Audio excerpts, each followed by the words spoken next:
To SPR media works. కొన్ని ఎన్నికలు కేవలం విజేతను మాత్రమే మారుస్తాయి, కానీ కొన్ని ఎన్నికలు రాజకీయ చరిత్రనే మార్చేస్తాయి. పిఠాపురం కూడా అలాంటి నియోజకవర్గమే. అసలు ఇక్కడ ఏం జరిగింది తెలుసుకుందాం. ఈ నేపథ్యంలో మా ఛానల్ ప్రిపేర్ చేసిన 2026 పొలిటికల్ ఎనాలిసిస్ని ఈ వీడియోలో మీకు అందిస్తున్నాం. అదేంటో మీరే చూడండి. అంతకంటే ముందు పిఠాపురం ప్రత్యేకత ఏంటో తెలుసుకోండి. పిఠాపురం కేవలం ఒక అసెంబ్లీ నియోజకవర్గం మాత్రమే కాదు, ఇది చారిత్రాత్మకంగా, ఆధ్యాత్మికంగా, రాజకీయంగా కూడా ఎప్పుడూ ప్రత్యేక గుర్తింపు కలిగిన ప్రాంతం.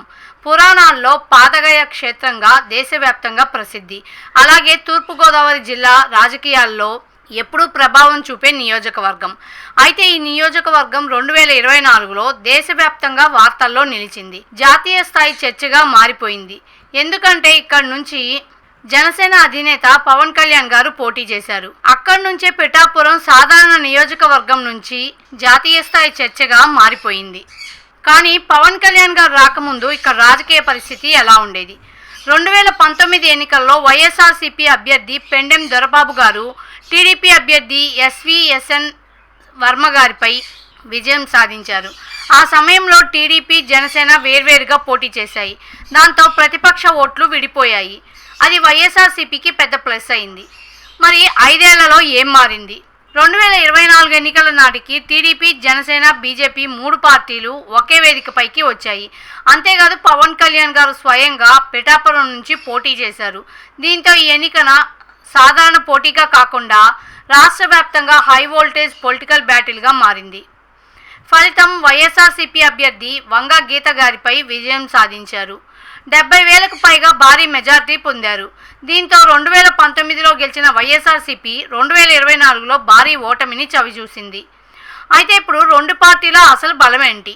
ప్రస్తుతం టీడీపీ కూటమి వైపు ఉప ముఖ్యమంత్రి పవన్ కళ్యాణ్ గారు, ఆయనతో పాటు స్థానికంగా టీడీపీ నాయకత్వం, కూటమి క్యాడర్ కలిసి పనిచేస్తున్నాయి. అధికారంలో భాగస్వామ్యం కూడా ఈ కూటమికి అదనపు బలంగా మారింది. మరోవైపు వైఎస్ఆర్సీపీ వంగ గీత గారితో 2024లో పోటీ చేసింది. పార్టీకి గ్రామ స్థాయిలో క్యాడర్ ఉన్నప్పటికీ 2024 ఫలితం తర్వాత స్థానిక పునర్వ్యవస్థీకరణ అవసరం అనే అభిప్రాయం రాజకీయ విశ్లేషకుల్లో కనిపిస్తుంది.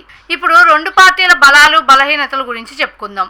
ముందుగా టీడీపీ బలాల విషయానికి వస్తే పవన్ కళ్యాణ్ గారి వ్యక్తిగత ప్రజాదరణ, కూటమి ఐక్యత, అధికారంలో ఉండటం, అభివృద్ధి పనులు చేపట్టే అవకాశం, యువ ఓటర్ల ఆకర్షణ. నెక్స్ట్ బలహీనతలు. అధికారంలో ఉండటం ఒక్కటే కాదు, హామీలు అమలు కాకపోతే అదే ప్రతికూలంగా మారుతుంది. స్థానిక సమస్యలు త్వరగా పరిష్కారం కాకపోతే ప్రజల అభిప్రాయం మారే అవకాశం ఉంటుంది. మరి వైఎస్ఆర్సీపీ పరిస్థితి చూద్దాం. ముందుగా బలాల విషయానికి వస్తే గ్రామస్థాయి క్యాడర్, పాత ఓటు బ్యాంక్, స్థానిక నాయకత్వ అనుభవం, కొన్ని గ్రామీణ ప్రాంతాల్లో ఇంకా పార్టీ ప్రభావం కొనసాగుతుంది. ఇప్పుడు బలహీనతలు. 2024 భారీ ఓటమి తర్వాత క్యాడర్ని మళ్ళీ యాక్టివేట్ చేయవలసిన అవసరం ఉంది. కొత్త వ్యూహం, కొత్త నాయకత్వం, కొత్త నమ్మకం, ఈ 3 పార్టీకి అత్యంత అవసరం. కానీ చివరికి ఎన్నికల్లో ఇవేవి విజయాన్ని నిర్ణయించవు. 2029లో గెలుపుని నిర్ణయించే అంశాలు చాలానే ఉన్నాయి. అభివృద్ధి, ఉపాధి, రైతు సమస్యలు, మహిళల సంక్షేమం, యువత, రోడ్లు, తాగునీరు, స్థానిక నాయకత్వం, కూటమి కొనసాగుతుందా అనే ప్రశ్న, ఇవన్నీ కీలక పాత్ర పోషించే అవకాశం ఉంది. అయితే ప్రస్తుతం రాజకీయ పరిస్థితి ఏం చెప్తుంది? ప్రస్తుతం కూటమి అధికారంలో ఉంది. అందువల్ల ప్రజలు హామీల అమలుపైనే ఎక్కువగా దృష్టి పెట్టే అవకాశం ఉంది.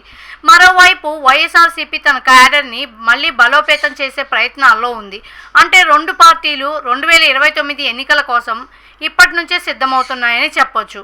కానీ ఒక్క విషయం మాత్రం ఎప్పుడూ మర్చిపోకూడదు.